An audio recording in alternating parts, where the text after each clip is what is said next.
Welcome to another edition of Living with Purpose. Today I have Jon Browning, who is a former colleague of mine at Microsoft, did some wonderful things there, was involved in a lot of the campaigns that we were running for our employee giving. But he has since, and even while at Microsoft, was really very focused and conscious about ensuring that young people got the same level of support to get into their first jobs. He has since started an organization that is Global Mentorship Initiative, which he is the CEO of, where he's now working with over 14,000 students and refugees in 104 countries to really help them get mentorship and support so that they can land their first effective, sustainable job. So please join me in welcoming Jon to the podcast. Jon, welcome. I'm delighted to be here, and thanks for having me on. I was thinking about the first time we met back at Microsoft, and I think it was somewhere around 2008, and we were on a virtual team together, and I still remember that first meeting. Yeah. So, Jon, let us go back to your childhood. Where did you grow up? Talk about your parents and siblings. What are some key influencing factors that you can share with our listeners? Well, Dr., if you'd met me as a 14-year-old boy back in 1980, I think you would have said that boy's heading for trouble. By age 14, I'd already attended 23 schools, and that was just the beginning. And I was having a real problem adapting to new environments, constantly trying to make new friends in a new town and not doing very well at it. So I think you would say that I was troubled and heading in the wrong direction. And why were you moving schools so often? Well, I was living with a single parent, disabled parent, my father, and we were alone starting from my age of 3. And it was not a great environment, to be honest. And I think a lot of folks can identify with these types of situations. When a Social Security check is your only income, it can be really hard to dig yourself out of poverty. And sometimes you're running from poverty, but it always catches up to you. Which part of the country? Kind of, you name it. And I've been there. California, Texas, Washington, Nevada, and any other places in between. So it made for a transient life that made it really difficult to put down roots. You know, I wish I could say I had good role models as a kid, but unfortunately, that wasn't the case. You know, I did in North Texas. We were there for almost 3 years. I did have one mentor that made an impression on me. It was my 7th grade history teacher who I think tried to inspire me to want something more than I had.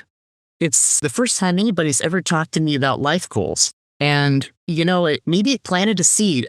I think we can all remember a teacher or some kind of person in our lives who made an impact for us. But in high school, things started to settle down. We moved to Washington State to be around family, and I stopped going to so many schools. So that was a good thing. But, you know, going to college was not an obvious choice for me. And when you're not driven by goals, you know, you can let other people influence you to do both good and bad things. And I think it's just by luck, fate, maybe some other things that just pushed me towards striving to have a better outcome in my early years. But, you know, when thinking about people that impact us, my sister Brenda, she had an influence just by her example. She was older than me. She went to college. She and I were first-generation students. She had a successful career, and then she went back for her master's degree, and all of that was happening as I was finishing high school without any plan or purpose. And I do want to share more in a little bit about this human connection side, because it's what it took to get my first job. It's what it took to push me into college. But that kind of takes me to my childhood. I'd love to share, you know, some more about how I got my first job at Microsoft and what that led to. No, just put this in a frame, right? All of us do not have just a linear journey. Every single one of us has always had ups and downs, some much more. But how do you build that resiliency to actually eventually come out of it? And Jon is just telling that story of him not having a purpose, not having a direction, and eventually finding one. So, John, please continue. Yes, and something that's been a central theme for me for the past 10 years is the value of human connection. And that's something I didn't realize earlier, but as fate would have it, it's what it took for me to get my first job after college. It certainly wasn't my skill. Where did you go to college? What did you study? I went to Central Washington University. I studied business and finance. I had a double major. But I had to attend college from the western side. So I went to their satellite campuses because I couldn't afford to leave the home and pay for room and board. And also my father was very ill at that time, so I had to take care of him. So I held a 30-hour-a-week job. I went to school full-time, and I took care of an aging parent. So what brought you by business and finance? And first of all, it's just remarkable that, as I teach and I get so many students or first-generation students, so many of them are going through the same experience of actually doing multiple things and not just attending school that few of us like me just had luxury to do.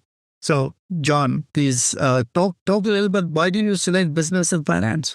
Well, because I thought that's where the money was, to be honest. It's not that I had any special acumen in these areas. My thought was someday I'll go to New York and I'll be a stockbroker and I'll be rich.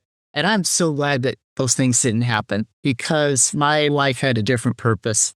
But those degrees are great for a variety of occupations. And so I wouldn't, if you're not thinking about a technical job, that you want a good base degree, general business, finance, those are great degrees to have to open a lot of doors.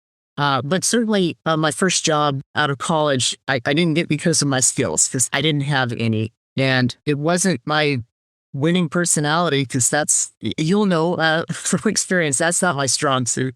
But my fiance, Monica, who's now been my wife for 35 years, we just celebrated our anniversary. Thank you. She knew someone at Microsoft. And so that was that human connection. And they decided to give me a chance, even without skills and experience. And that was back in 1990, and it led to a 24-year career at Microsoft. I'll be honest, I was a good worker at Microsoft, including the virtual team that you and I joined for briefly. But it was not a remarkable career. It was a good career. It was not remarkable. And I think I understand why now. And these are things that sometimes you just have to get with the lessons of experience. I hadn't yet found that inspiration that pushed me. I guess maybe you'd say that, other than just providing for my family, I hadn't found a purpose yet. And so because of that, I let the changes in job structure and a new job coming along at Microsoft, I went where I was told to go. I didn't try to orchestrate my own career. And that was not a recipe for success. So I want to get to some positive things here, though, because during that career, and by the way, what a time to be at Microsoft. And Exactly. I think generally those of us that were there, that wasn't early, but that was early enough. There's only 6,000 people in that. Yeah. And for me, I was just very glad to have a job. And I was basically close to just being in the mailroom. I was a telecom assistant. It had nothing to do with my education. Right. But what an incredible environment. This is where, people saw something that needed to be done. They just did it. And we were a mid-sized company at that time, but you could tell it was going somewhere, though. And I was just glad to be along for the ride to see all the good things that happened to that company. And still very close with Microsoft. In fact, biggest partner at GMI, over 2,000 mentors are Microsoft employees in the program today. So Unremarkable John becomes a Remarkable John. Talk a little about that transition, right? I mean, in some way, your focus was, given the hardships that you had come through, the kinds of conditions that you were in, the fact that you had a steady job, a well-paying job and income that could provide for your family, and then something shifted in you. Yes, it did. And as you hear this story, you'll come to understand it's a combination of not having a purpose yet and just dumb luck that led me to where I am. Now, you be the judge after this story, but I remember it was June 2013. So I had been with Microsoft 23 years at this point. And a colleague of mine who's very interested in impact sourcing and helping others, social responsibility, he introduced me to Mamadou Bate. Mamadou was the head of African initiatives for the Rockefeller Foundation. Yeah. And he's since become a really good friend, and he's on the board of directors at GMI. And I was asked if I would be a stakeholder representing Microsoft for their Digital Jobs Africa initiative. And I knew nothing about this subject. I had been to Africa, but only as a tourist. And when I look back on it, this is the pivot point, one of the pivot points that changed my life, that gave me a whole new direction and the purpose that I'm striving to achieve now. But that real connection with Mamadou that led to all these good things, it would have amounted to nothing if I had not been laid off from Microsoft in 2014. It was being pushed out of the nest. It was the best thing that could have ever happened to me. Yeah. And it launched me towards this life, this second career, this new purpose, and a real passion for what I'm doing. So that led to 4 years working with the Rockefeller Foundation alongside Mamadou on this digital jobs initiative. And GMI, Global Mentorship Initiative, came out of this work.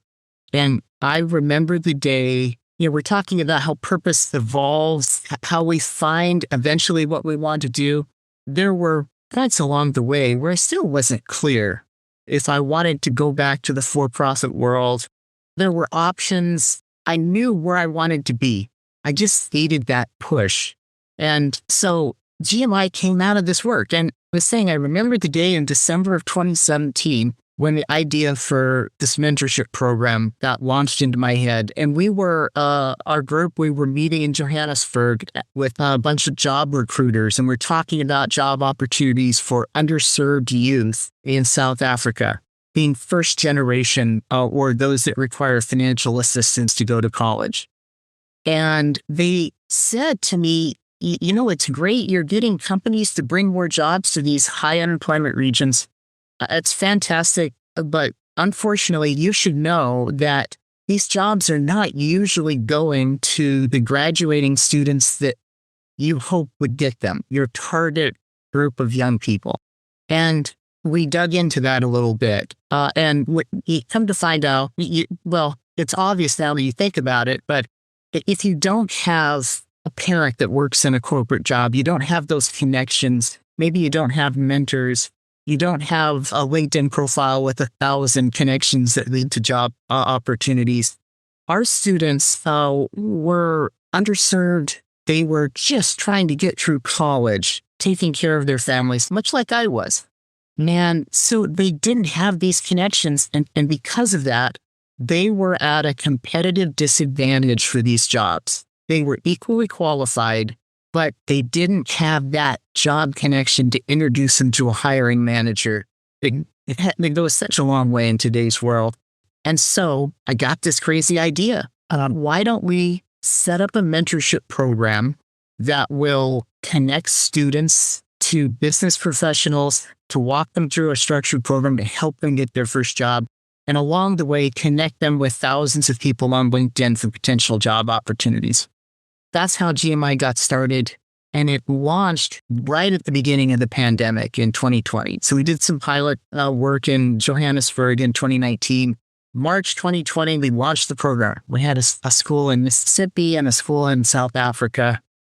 And it turned out to be the right thing at the right time because you had so many people who were stuck at home during this time and they wanted to give back.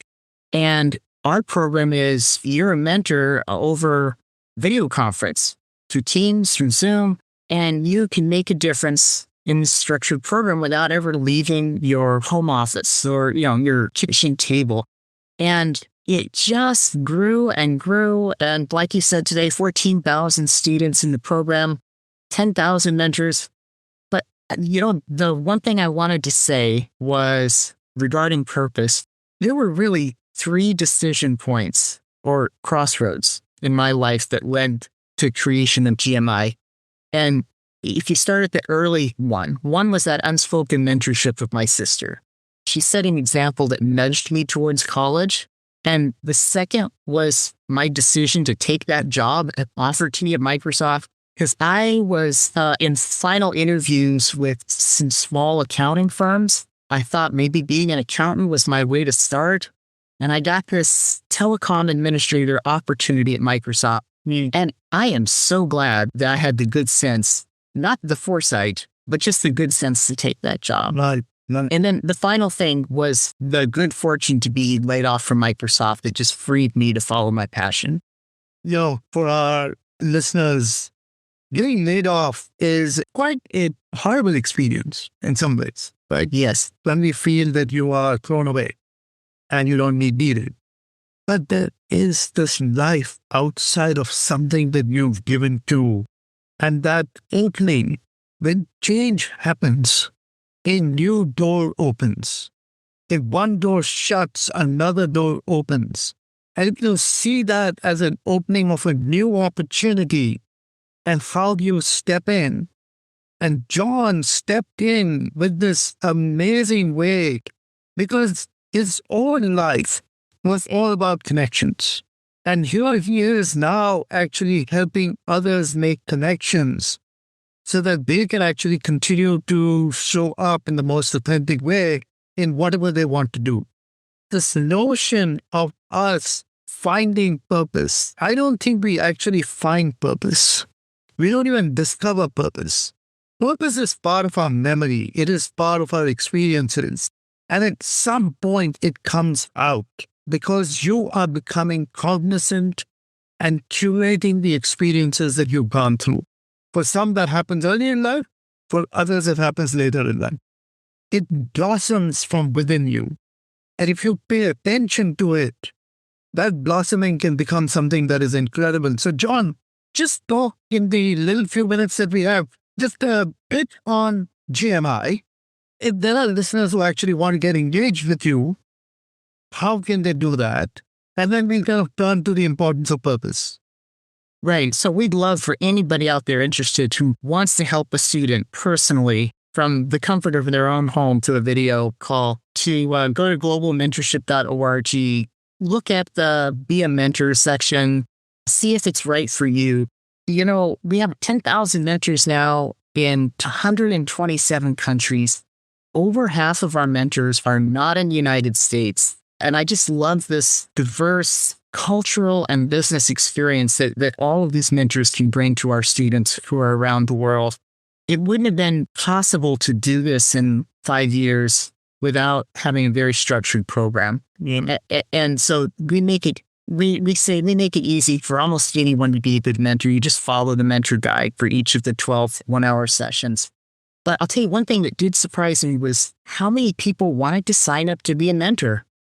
I thought the hardest part was going to be convincing people to do this. And, this business was built on LinkedIn.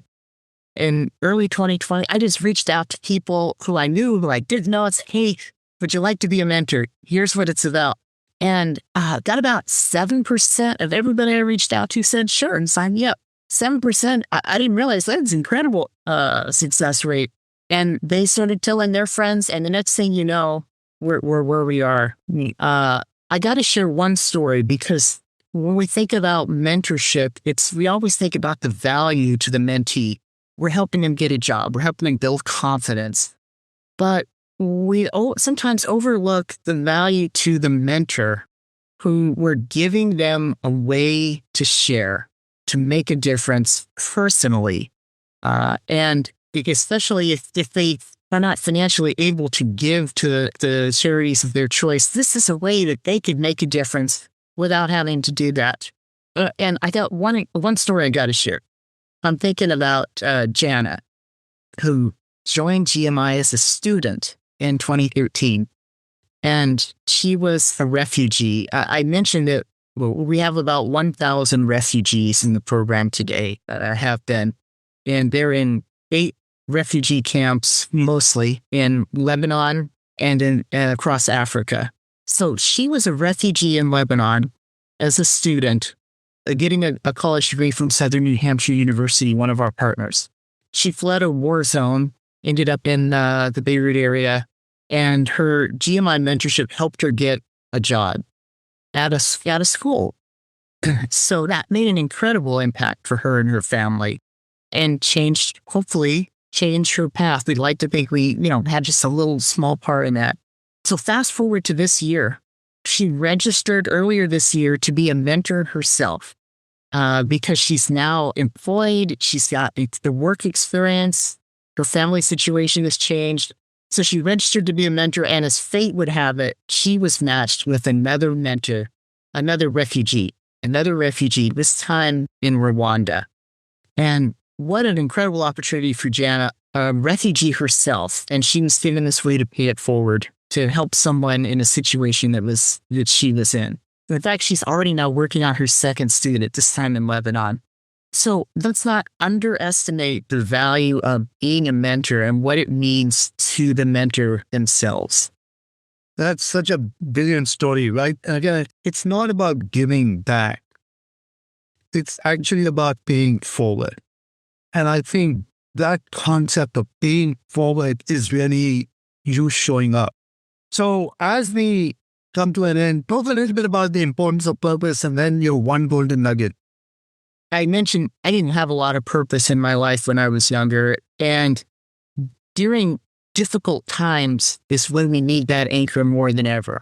It's those moments of doubt or uncertainty where we need that structure that's already in place. In the case of GMI and myself in the last 10 years, having guiding principles, having a structure, a purpose, this is why we are doing what we're doing. Having that in place, so when that crisis comes up, you know what steps you should take. Now, whether or not you take those steps is a different thing, but you already know what the steps are. And when you're clear on what matters most, it becomes easier to filter out the junk. That you can slow you down. And that's when you make wrong choices, is when you don't have that structure. So, one piece of advice. I have to fall back on the advice that I was given by someone at Microsoft a few years ago. And it's been an incredible help in helping me lead global mentorship, especially in today's world. We're flooded with information. Akhtar, I don't know how many emails you get a day, but it's a lot, I'm sure. And the metrics, if you're running a business, the metrics you get coming at you on every aspect of the business, and everyone has an opinion. The truth is just not all of that information is valuable. And so this is that leadership concept of signal versus noise. Yeah. Noise is that useful information that drives strategy and growth. Signal is the useful information that drives strategy and leads to growth. But noise is literally everything else. The distractions, the overloaded data, that well-intentioned opinions from others that we get. The best leaders are the ones that know what's important and they know what to ignore. It's not that they know everything. So I try to focus on the 3 biggest priorities for success of the business, whatever that is. And sometimes that's, trying to avoid a fast approaching brick wall. So as I wrap this up, I got to say, if my team's listening to this, they're probably saying, who's this Jon that I'm hearing? Because the truth is, I don't always live up to this advice. In fact, I fail at it constantly. But the awareness of signal versus noise is always there.